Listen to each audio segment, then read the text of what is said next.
श्री सद्गुरु महाराज की जय। सत्संग योग भाग एक। श्री सद्गुरु महाराज की जय। शिव संहिता। देह में संपूर्ण ब्रह्मांड है, जिसमें साकार का नाश होता है, निराकार का नाश नहीं होता।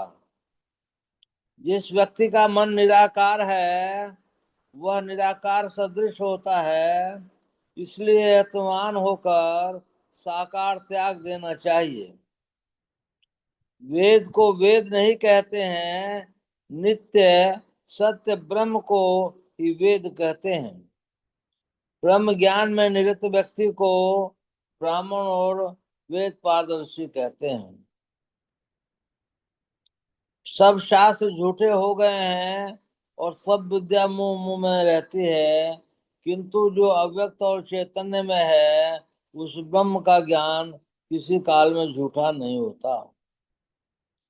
ध्यान को ध्यान नहीं कहते हैं, शून्यगत मन को ही ध्यान कहते हैं। उसी ध्यान की प्रीति के द्वारा ही सुख और मोक्ष लाभ होते हैं, इसमें संदेह नहीं। तत्वदर्शी महात्मा गण ने जिस विषय का वर्णन किया है, मैं आधे श्लोक में उसी का वर्णन करूंगा।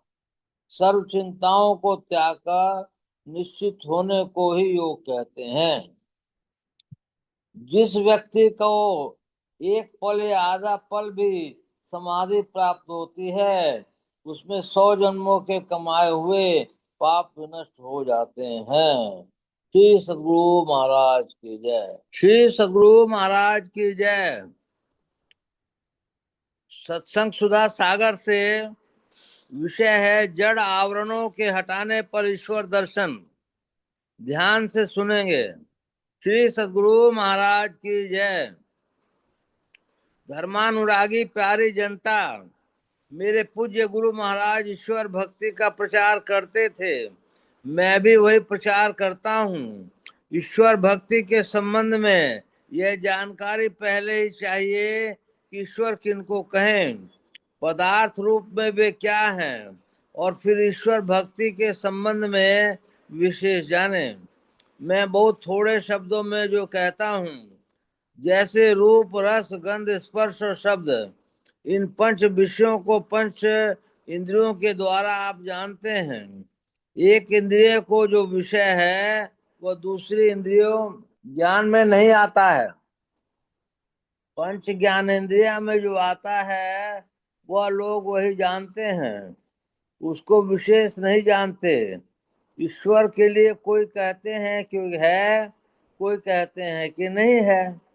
आस्तिक लोग को विश्वास है कि ईश्वर है। बुद्धि से विचारने पर भी ईश्वर का ज्ञान होता है। सदग्रंथों में भी है।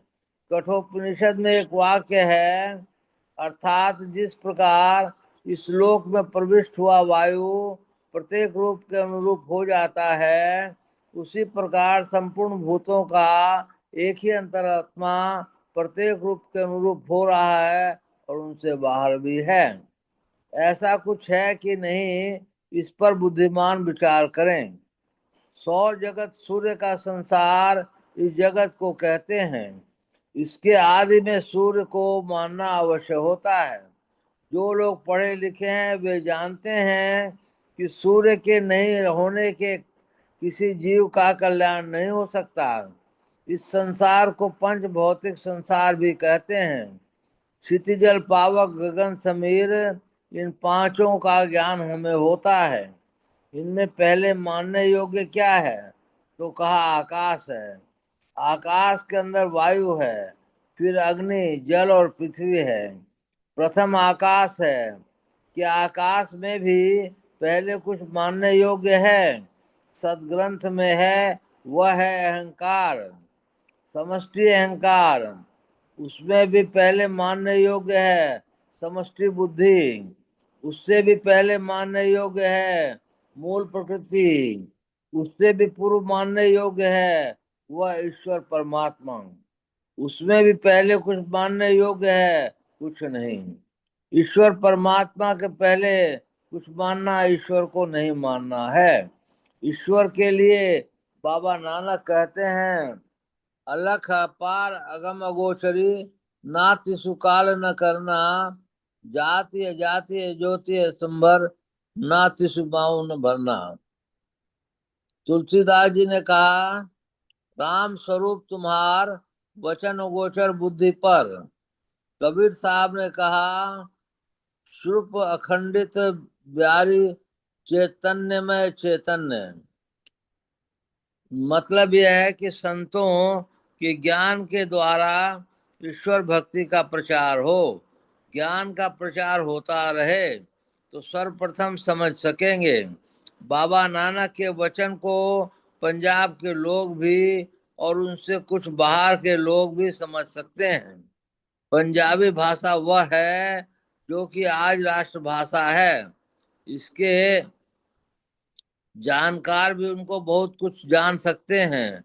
कबीर साहब, गोस्वामी तुलसीदास जी महाराज, ये सब ईश्वर के विषय में जो कहे हैं, देहात के लोगों को भी ज्ञान हो जाए इसका प्रयास संत लोग कर किए हैं। ईश्वर का ज्ञान इंद्रिय ज्ञान में नहीं है, लेकिन वह परम पुरातन परम सनातन है। उससे खाली कोई जगह नहीं हो सकती। सब में प्रथम वही माना जाता है। ईश्वर के प्रथम कुछ नहीं, लेकिन ईश्वर की पहचान किसके द्वारा होगी? विषयों की पहचान इंद्रियों के द्वारा होती है और ईश्वर के पहचान आत्मा के द्वारा। इंद्रियों के द्वारा जिसको पहचान हो वह माया है, मिथ्या है, उसका नाश होता है। ईश्वर इसलिए इंद्रिय का विशेष नहीं है कि वह माया नहीं है। ईश्वर की सत्ता है, माया की सत्ता नहीं है। एक अनादि अनंत तत्व को माने बिना यह निश्चय नहीं होगा कि सबसे पूर्व का क्या है। वह अनादि अनंत से पहले का कुछ हो या पर फाजिल बात है। अनंत के पहले का, असीम के पहले का कुछ कैसे हो सकता है? अनंत के पहले कुछ नहीं है। बहुत सी चीजों को जोड़कर अनंत नहीं हो सकता है। सारे शांतों के पार में अनंत अवश्य है। अनंत को बिना स्थान पर रहे हो नहीं सकता। अनंत सबका अवलंब है, अनंत का कोई अवलंब नहीं है।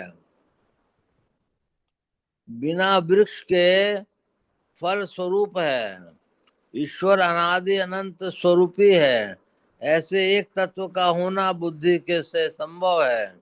शांत को पहचानने के लिए जो इंद्रियां हैं वे इस अनंत पहचान के आशक्य हैं, इसलिए इंद्रियों से अप्रत्यक्ष है। उसको किससे प्रत्यक्ष करें? संतों ने कहा आत्मा से। तो ईश्वर सब में है। वह पूर्ण रूप से किसी एक रूप में व्यापक कैसे हो सकता है? अंश रूप से व्यापक है। जैसे महदाकाश मठ में व्यापक हो मठाकाश कहलाता है। आत्मा कहने से शरीर, शरीरस्थ आत्मा का और परमात्मा का भी बोध होता है, लेकिन फुटा देने के लिए जीवात्मा और परमात्मा की संज्ञा अलग अलग हो जाती है। इंद्रियों का संग छोड़कर केवल अपने तय में रहकर जिसका दर्शन होता है वह ईश्वर है। ईश्वर इंद्रियों के ज्ञान से जाने योग्य है। इसमें ईश्वर ईश्वर इंद्रियों के ज्ञान में आने योग्य नहीं है। इसलिए अपने को इंद्रियों के संग से फुटाओ। पहले तो बहुत प्रेम चाहिए, यही है भक्ति। उसको जानो, यह है ज्ञान। और जिस यत्न से जानो वह है योग। ज्ञान, भक्ति और योग तीनों को मेल मिलाकर रखो यदि ईश्वर दर्शन चाहते हो। ईश्वर दर्शन के लिए सरल योग भी है और कठिन योग भी है। किसी रूप को मन में बनाकर ध्यान करते हैं, इतना ही ध्यान नहीं है, वह तो आरंभ है। इसमें ध्यानम निर्विषय मनम, ध्यानम शून्यगतम मनम। इसके पूर्ण एकाग्रता होती है। इतनी एकाग्रता हो कि एक बूंदिता हो जाए, यही है बिंदु ध्यान। इसी को शांभवी मुद्रा, वैष्णवी मुद्रा कहते हैं। जो इसमें प्रवेश करते हैं वे पूर्ण एकाग्रता पाते हैं, तब इसमें प्रवेश करते हैं। उस एकाग्रता में ऊर्ध्वगति होती है, सूक्ष्म में प्रवेश करते हैं, तब परमात्मा प्रकाश व्यक्त हो जाते हैं। इसी को बाबा नानक ने कहा। मतलब यह है कि जो गुरु मूर्ति है, गुरु की बुद्धि से चलते हैं, गुरु के अनुरूप चलते हैं, वे निडर ध्यान लगाते हैं तो उनका क्रम कपाट खुल जाता है, ब्रह्म कपाट वज्र कपाट खुल जाता है और वे आगे बढ़ जाते हैं। यह सूक्ष्म मार्ग है, ध्यानगत शून्यगत मन। यह है, संत लोग ऐसा कहते हैं। बिल्कुल ठीक है, कुछ भी भूल नहीं है, करके देखना चाहिए। ईश्वर के संबंध में ठीक ठीक जानकारी हो तभी साधन भजन में मन ठीक ठीक लगता है। सदाचार का पालन करना चाहिए। और श्रीमद् भगवत गीता में कृष्ण भगवान ने जीव के लिए कहा है, जैसे पुराने कपड़ों को छोड़कर प्राणी नया कपड़ा धारण करता है, वैसे ही सूक्ष्म शरीर छूटने पर जीवात्मा सूक्ष्म शरीर धारण करता है। तब जीव सूक्ष्म शरीर में रहता है। उसके बाद कारण शरीर भी है, उसके अंदर महाकारण शरीर भी है। इन सभी शरीरों से जीवात्मा रहता है। इसके लिए सत्यवान और सावित्री की कथा है कि सत्यकाम के स्थूल शरीर से लिंग शरीर को निकालकर यमराज ले गए। राज सत्यवान का स्थूल शरीर मर गया। सावित्री के पतिव्रत धर्म धारण के कारण यमराज ने पुनः उससे लिंग या सूक्ष्म शरीर को स्थूल शरीर में प्रवेश करा दिया, तो उसका पति जीवित हो गया। दादू दयाल जी ने 5 शरीरों का वर्णन किया है।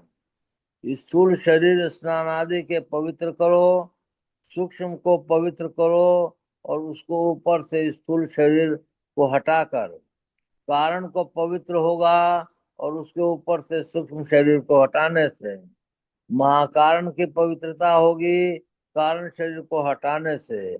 और चैतन्य में चिदानंदमय देव को पवित्र करो महाकारण को हटाकर, तब पूरी पूरी पवित्रता आवेगी और ईश्वर दर्शन होंगे।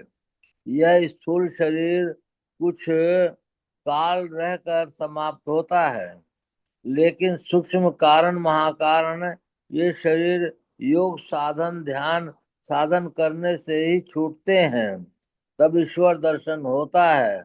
और कोई उपाय नहीं है, इसको यत्न करो। संतों ने इसको ज्ञान दिया है, वही उपदेश सुनाने में आया हूँ। यहाँ जो लोग जानते होंगे, जो लोग नहीं सुने हैं वे भी सुने जाने। जो लोग पढ़े लिखे नहीं हैं वे भी बारंबार सुनेंगे तो समझ जाएंगे। वे समझेंगे कि केवल स्थूल शरीर ही नहीं है, उसके अंदर सूक्ष्म कारण महाकारण शरीर भी है। इन जड़ आवरणों को हटाने पर ईश्वर दर्शन होगा। वह सूक्ष्म मार्ग है। बाबा नानक ने कहा, भक्ता की चाल निरारी रे। यही संत कबीर साहब ने कहा, राह बारे गुरुदेव से पाइए, जन्म मैंने की अटक। यह बाहर का मार्ग नहीं है, अंदर का है। बारंबार सुनिएगा तो जानिएगा कि ये अयुक्त बात नहीं कहता है। संत वाणी में इसका पूरा पूरा पूरा ज्ञान है। इसको मेल वेद से भी है और उपनिषद से भी है। संतवाणी पढ़िए और वेद उपनिषादि में मिलाइए तो एक मेल मिलेगा। श्रीमद् भगवत गीता में कर्म के कौशल को योग कहते हैं, समत्व को योग कहते हैं। जिस जिस कर्म में मन लगता है वह योग कहलाता है। भगवान श्री कृष्ण कहते हैं कि समत्व में योग होता है, समस्त की प्राप्ति समाधि में होती है, वह साधन करो। तो कृष्ण भगवान की बात मानकर जो पहले लग जाएंगे तो किसी न किसी जन्म में वे उसको अवश्य पाएंगे, सारे दुखों से छूट जाएंगे, संसार में रहकर संतुष्ट रहेंगे।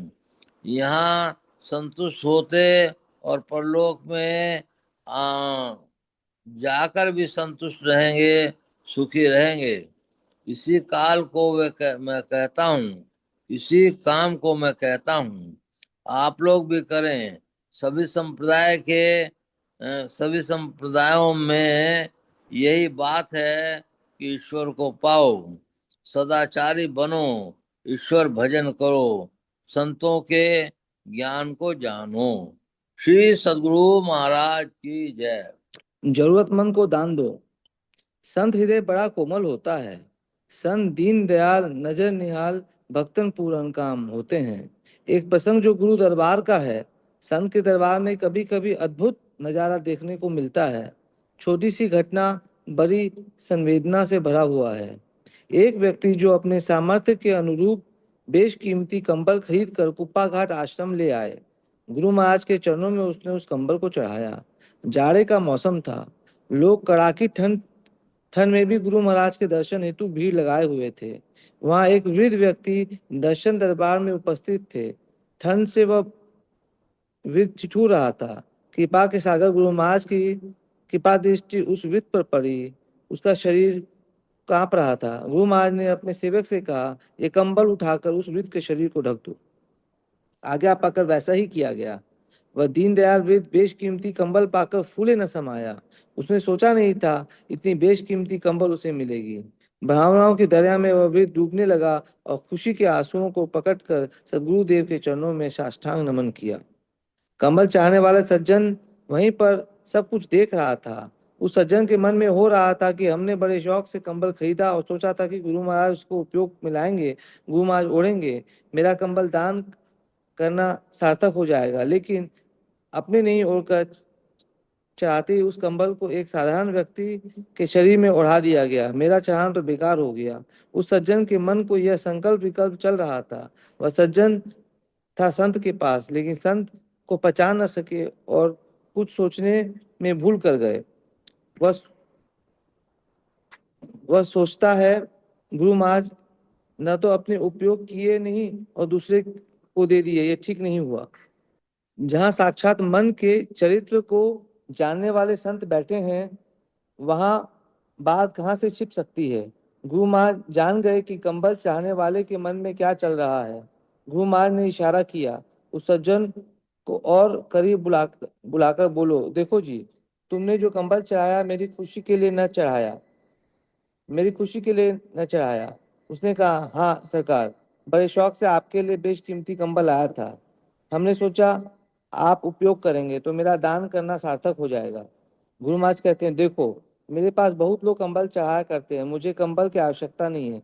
मेरे पास ओढ़ने के लिए बहुत वस्त्र है, मुझे जरूरतमंद को देना उचित लगा। जितनी खुशी मुझे उस जरूरतमंद को देकर हुई, उतनी खुशी उसे ओढ़कर नहीं होती। वो बेचारा ठंड से थर थर कांप रहा था। कंबल ओढ़कर उसको विशेष आराम मिल गया होगा। वह खुश हुआ, मेरा हृदय प्रफुल्लित हो गया। उस कंबल को देने में मेरी खुशी अधिक बढ़ गई। तुमने चढ़ाया, मैंने मन से उसको स्वीकार कर लिया और उसे प्रसन्न मन से दान दिया। धन्य है गुरुदेव जो दूसरे की खुशी में खुश होते हैं, दूसरे को दुख को देखकर पिघल जाते हैं। ठीक ही कहा है, पर दुख द्रवई संत सपुनीता, संत हृदय नवनीत समाना, कहा कविन पे कहीं न जाना। हमारे गुरु महाराज बड़े ही उदार हैं और भक्तल हैं। ऐसे कोमल हृदय को संत को नमन है। श्री सद्गुरु महाराज की जय। मंगल मूर्ति सतगुरु मिलवे सर्वाधार, मंगलमय मंगल करण बिनुमो बारंबार। धन्य धन्य सद्गुरु सुखद महिमा कही न जाय। जो कछु कहूँ तुमरी कृपा मोते कछु न बसाय। पुनश्च सब धरती कागज करूं लेखन सब बन राय। सात समुद्र की मसी करूं गुरु गुण लिखा न जाए। बोलिए प्रेम से श्री सद्गुरु महाराज की जय। अव्यक्त रूप से विराजमान संत सद्गुरु महाराज के श्री चरणों में कोटि कोटि नमन, कोटि कोटि नमन, कोटि कोटि नमन। अव्यक्त रूप से विराजमान संत सद्गुरु महर्षि संत श्री परम जी महाराज के श्री चरणों में कोटि कोटि नमन, कोटि कोटि नमन, कोटि कोटि नमन। उपस्थित अत्यंत भाग्यशाली सदात्माओं, आप सबको सहस्त्र सहस्त्र नमन, सहस्त्र सहस्त्र नमन, सहस्त्र सहस्त्र नमन। हम लोगों ने सत्संग योग का भाग सुना, आत्मा के बारे में सुना। हम लोगों ने गुरु महाराज की वाणी सुनी, चौथी अवस्था में जाने का यत्न सुना। हम लोगों ने राजा को भी सुना। हम लोग कई साल से सत्संग करते आ रहे हैं, परंतु उसका कितना रिजल्ट किसको मिला वो सत्संगी लोग ही जानते हैं। सत्संग में कुछ बात को बार बार दोहराना ही पड़ता है, क्योंकि सत्य को दोहराना जरूरी है। जैसे कोई बात हजारों दफे कही जाती है तो कानों में घर करती है, मन में घर करती है। अच्छी बात कहने से अच्छा चीज घर में करती है, और माने गलत बात रहने से वो गलत घर करती है। इसीलिए हम लोगों को ये सत्संग है कि हम लोग सत्संग की अच्छी अच्छी बातें सुने। हम लोगों को सत्संग के कई दफे बताया गया है कि स्थूल भक्ति, सूक्ष्म भक्ति, सूक्ष्मतर भक्ति और सूक्ष्मतम भक्ति। दूसरी दफे भगवान श्री कृष्ण ने गीता के 6ठे अध्याय में बताया है, यम नियम आसन प्राणायाम प्रत्याहार धारणा ध्यान और समाधि। सत्संग योग में बताया गया है कि हजारों वर्ष मेघ यज्ञ और सैकड़ों वाजपेयी यज्ञ सुषुम्ना ध्यान योग का 16वां अंश भी नहीं है।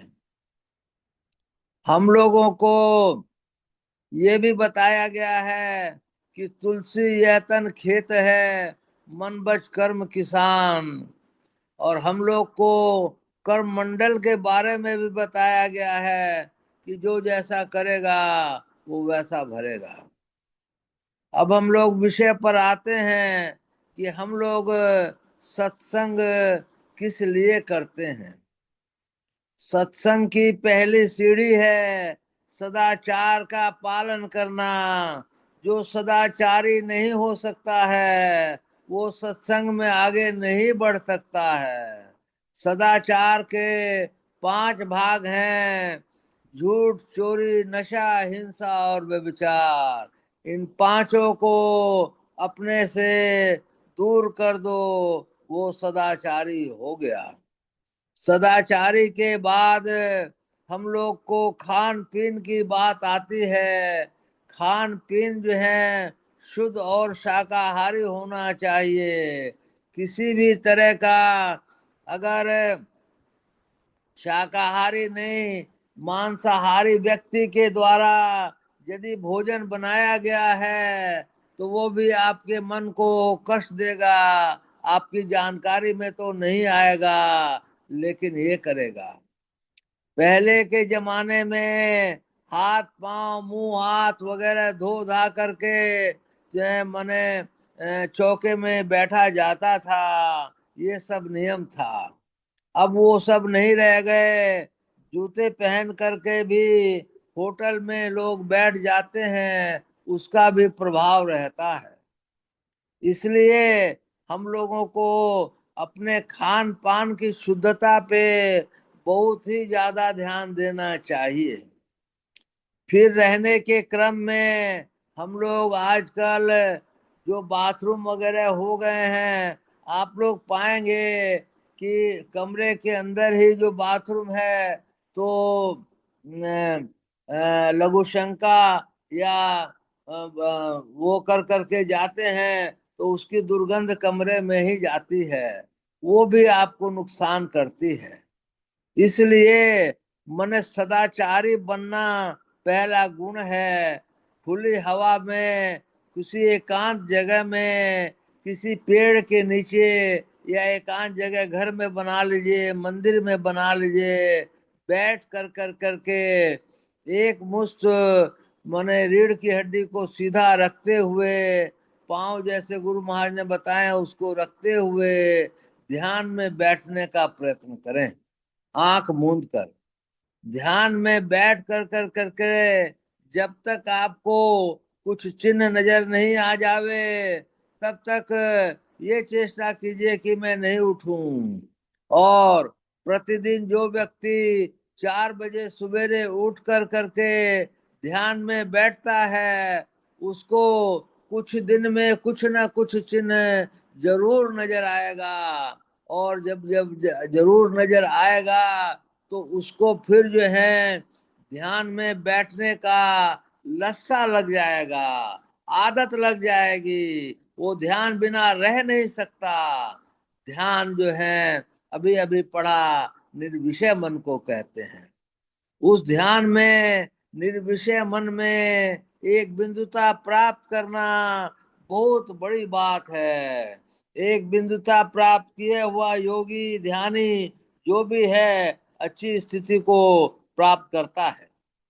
अब उस ध्यानी योगी को आगे बढ़ना है, लेकिन उस आगे बढ़ने से पहले पीछे के क्रम को हम लोग देख लें।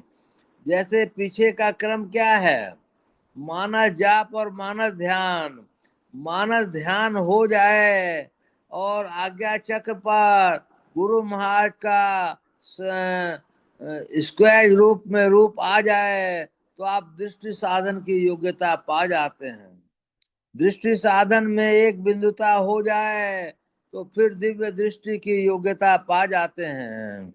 इसके पहले पांचों तत्वों के पांचों रंग आपको नजर आएंगे। हो सकता है किसी को एक आवे, किसी को 2 आवे, किसी को 3 आवे, किसी को 4 आवे और किसी को 5 आवे। फिर ये भी हो जाने के बाद आगे बढ़ते हैं, तो रिद्धि सिद्धि आपको घटके में ले सकती है। वो बुद्धि अगर बहुत सियानी हो, तो रिद्धि सिद्धि के चक्कर में नहीं पड़ती है। एक सर्वेश्वर को जाने बिना उसका सब राह में कुछ नहीं पड़ता है। तब वो यदि हो जाता है, तो वो बड़ा भारी भाग्यशाली है। इसके पहले आपको काला तिल नजर आएगा। फिर जो है गुरु महाराज ने कहा है, प्रथम काला दरसता है, वही फिर श्वेत होता है, काला ही श्वेत होगा। फिर तुलसी साहब ने कहा है, शाह सफेद तिलों बिच तारा, अविगत अलख रवि है, मुर्शिद नैनो बीच नवी है। मुर्शिद नैनो बीच नवी है। ये मनुष्य का शरीर हम लोग को बड़े भाग्य से मिला है। इस शरीर की उपयोगिता हम लोग को करनी चाहिए। इस शरीर की उपयोगिता भगवत भजन में है। इस शरीर की उपयोगिता भगवत भजन में जितनी है, उतनी किसी भी चीज में नहीं है। संसारिक कार्य कर्म, कर्तव्य कर्म करने जरूरी होते हैं, लेकिन उसके लिए जितनी आवश्यकता है उतने को छोड़कर, सोना पीना खाना छोड़कर भगवत भजन में लगने का प्रयत्न करना चाहिए।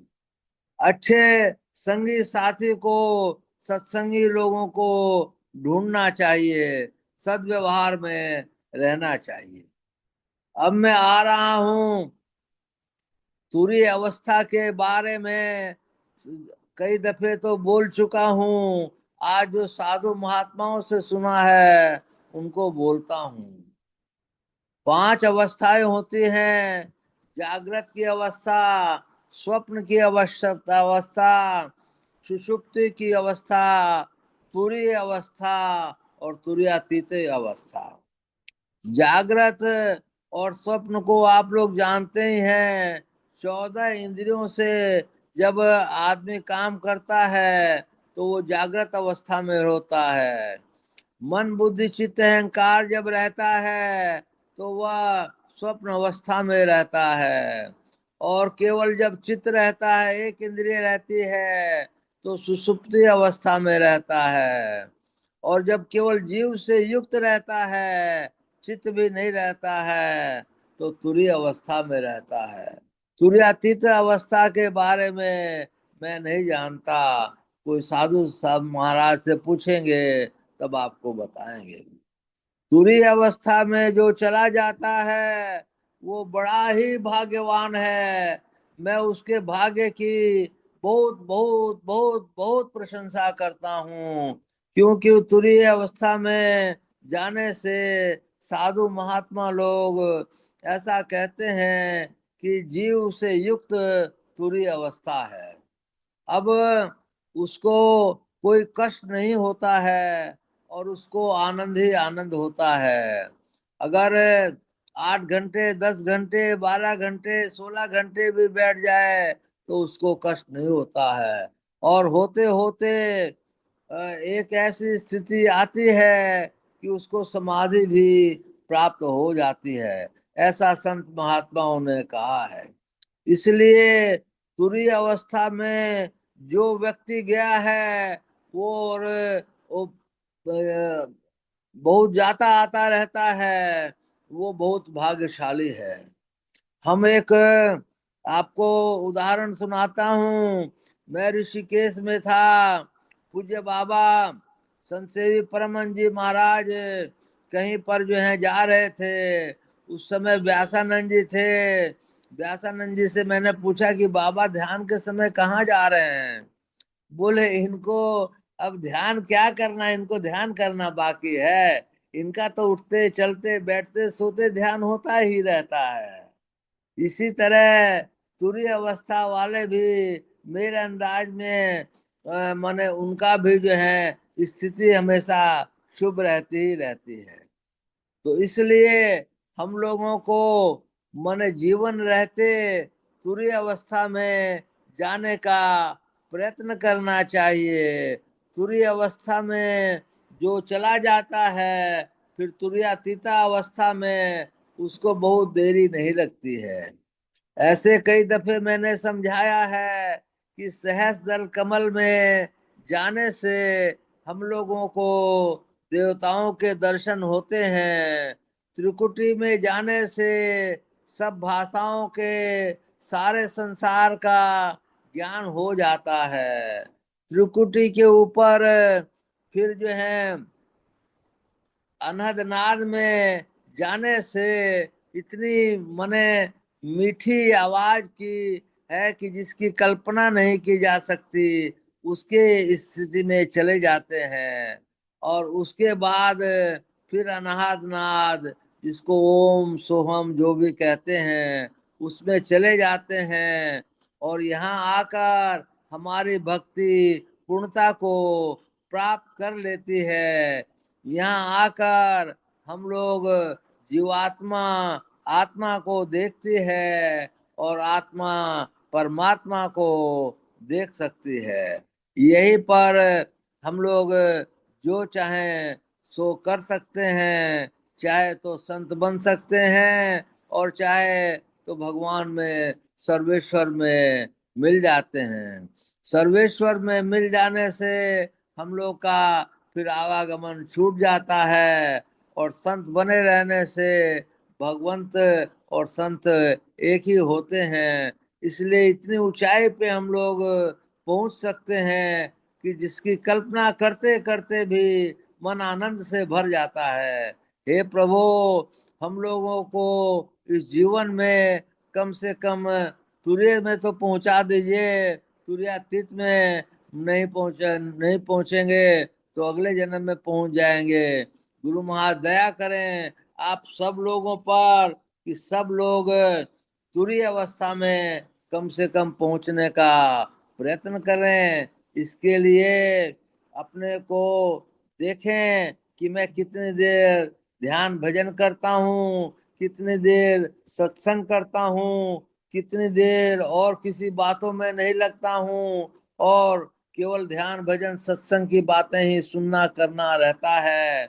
तब तो भले कुछ हो जाए, अन्यथा मने ईर्ष्या, द्वेष, क्रोध ये सब रहने से आपका समय बर्बाद होगा, आपकी सांसें बर्बाद होगी। एक एक सांस की मनुष्य जन्म में बहुत बड़ी कीमत है। इनको मैंने जोर लगाकर बुद्धि से उसको अपनाइए भगवत भजन में, और जो कुछ भी है अच्छे अच्छे कर्म कीजिए। दूसरे की बुराई नहीं देखिए, अपनी बुराई देखिए, दूसरे की भलाई देखिए। जो भी संभव हो ध्यान भजन सत्संग में लगे रहिए। इतना ही आप लोग की सेवा में कहा, और आप लोग और मैं सभी लोग ध्यान भजन में लगे रहिए, लगे रहिए, लगे रहिए। अगर संभव है तो अपनी एक एक डायरी सब लोग बना लें और उसमें लिखें कि आज मैंने क्या देखा, नहीं देखा। इससे भी आपको बहुत लाभ होगा। बोलिए प्रेम से श्री सद्गुरु महाराज की जय।